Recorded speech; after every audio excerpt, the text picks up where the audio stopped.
Ikakaiba akong nadiskubre sa pagkababae ng bunso kong anak, pero mas malala pa pala ang malalaman ko nung nasa hospital na kami. Hello, Madam Raki. Sana ma-post mo po ito sa page mo para maging awareness sa lahat ng mga magulang na manunood mo. Itago mo na lang ako sa pangalang Ruby. May dalawa akong anak sa una, kung kinasama at parehas silang babae. Masyado kasing batugan at lulong pa sa bisyo. Kaya napagpasyahan kung makipaghiwalay na dahil walang mangyayari kung iaasa ko sa kanya ang pamilya namin. Years ago, nakilala ko nga itong live-in partner ko ngayon. Itago mo na lang siya Madam Raki sa pangalang Danilo. Awa ng Diyos, pareho kaming may maayos na trabaho. Sa schedule naming dalawa, minsan siya ang nauunang umalis. Minsan ako, depende na sa work schedule ko tuwing cut-off. Ang live-in partner ko naman ay mula alas 7 ng umaga hanggang alas 5 ng hapon. But on in all, halos maghapon talaga kaming wala sa bahay. Kaninang alas 11:30 ng umaga, nag-break ako for lunch at sabi ko sa team leader namin na malilate ako dahil uuwi ako sa bahay namin. May lagnat kasi ang panganay ko. Habang nasa work ako, hindi talaga ako mapalagay. Parang may kung anong nagtutulak talaga sa akin na umuwi ka agad. Kaya dali-dali akong umuwi. Pagdating ko sa boarding house namin, kumatok agad ako. Pero ang tagal pa bago may nagbukas ng pinto. Nakalimang katok pa siguro ako bago nabuksan. Inisip ko na baka tulog lang silang lahat. Lolo pala nila ang nagbabantay sa kanila, tatay ng live-in partner ko. Nang makapasok na ako, nagtataka ako dahil nakahiga lang ang mga anak ko sa kama at gising naman sila. Ang unang napansin ko talaga ay ang bunso kong anak. Wala siyang short at basang-basa rin niya. Kaya agad akong lumapit at pinunasan siya. Sabi ng lolo nila, umihi lang daw siya. Pero nang hawakan ko, naamoy iyon ng sperm ng lalaki. Kaya tiningnan ko agad ang anak ko. Alam mo Madam Raki, bagong-bago pa yung sperm. Buo-buo pa yung mga puti na umabot hanggang sa likuran ng anak ko. Agad kong tinanong ang lolo nila kung ano yun at bakit may ganoon sa ari ng bata. Ang tanging sagot niya lang ay ihi lang daw yun. Hindi siya sa akin pwedeng magsinungaling dahil hindi naman ako ignorante sa ganoong bagay para hindi malaman kung ano talaga yon. Sa ikinilos niya halatang naiilang siya. Noong oras na yon, hindi ko na talaga alam ang gagawin at bigla na lang abog ang luha ko. Pinunasan ko yung ng anak ko at sabi niya masakit daw yon. Hindi na ako nagdalawang isip na dalhin agad siya sa hospital para ipacheck kung ano ba talaga ang nangyari.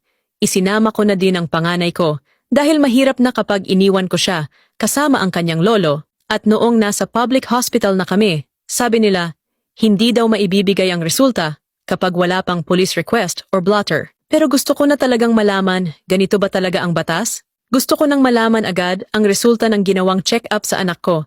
Pero sabi ng hospital, kailangan muna nilang iakyat yon sa mga pulis. No choice, kaya naghintay pa ako kinabukasan. Hindi muna kami umuwi ng mga bata sa bahay nung araw na yon. Dahil sobra talaga akong natatakot, maraming gumugulo sa utak ko. Nagpaalam naman ako sa live-in partner ko na may emergency lang kako sa bahay ng kapatid ko. Kaya kailangan kong magpalipas ng gabi sa kanila. Sinabi ko din na dinala ko ang mga bata para makita na din nila yung mga pinsan nila doon. Pagdadahilan ko lang para hindi siya mag-alala. Pumayag naman siya at nagbilin na lang na mag-ingat kami. Kinabukasan, bumalik kaagad kami ng mga bata sa hospital. At alam mo ba, Madam Raki? Totoo ang kutob ko.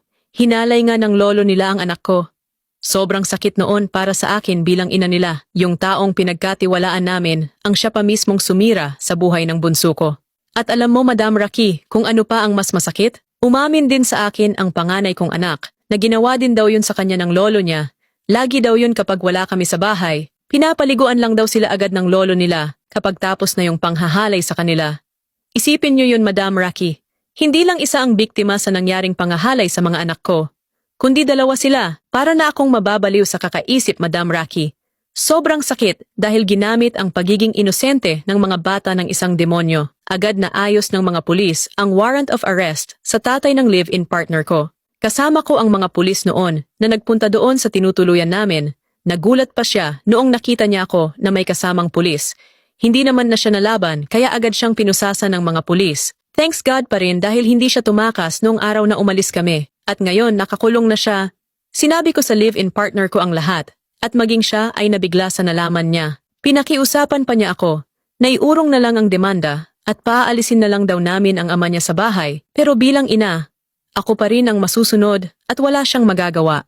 Itinuloy ko pa din ang pagdedemanda. Sa ngayon patuloy pa rin ang hearing namin At hindi ako makakapayag na hindi niya pagbayaran ang ginawa niya sa dalawa kong anak. Nahahati naman ang atensyon ng live-in partner ko sa amin at sa tatay niya. Wala din naman siyang magawa dahil mali naman talaga ang ginawa ng kanyang ama. Kaya para sa lahat ng mga magulang na makakapakinig ng kwento kung ito, please, kung kaya nyo naman magkaroon ng income na nasa bahay lang, much better dahil mababantayan nyo pa ang mga anak nyo.